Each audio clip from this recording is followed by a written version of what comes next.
Pemeriksaan Menteri Koordinator Bidang Perekonomian Airlangga Hartarto berlangsung selama 12 jam di Kejaksaan Agung pada Senin. Namun sempat terjadi insiden tak menyenangkan yang diduga dilakukan oleh pengawal Ketua Umum Partai Golkar tersebut. Begitu pemeriksaan berakhir, Airlangga memberikan sedikit keterangan terkait pemeriksaan tanpa sesi tanya jawab. Setelahnya, Airlangga langsung bergegas menuju mobilnya Land Cruiser hitam. Saat menuju mobil, Airlangga mendapat pengawalan ketat dari banyak pengawal berkemeja putih. Awak media pun berupaya mendekatinya untuk mengajukan sejumlah pertanyaan. Namun begitu pintu mobil terbuka dan Airlangga bersiap untuk masuk, para wartawan mendapat ancaman dari pengawal Airlangga. Di saat saling berdesak-desakan terdengar ucapan seorang pengawal untuk membuka jalan sembari mengancam akan menembak.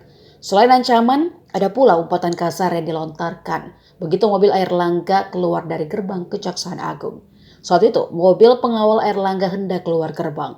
Dari sanalah terdengar umpatan kasar. Mendengar umpatan itu, para wartawan tak terima. Mereka langsung mengejar mobil pengawal tersebut hingga beberapa meter melewati gerbang Kejaksaan Agung.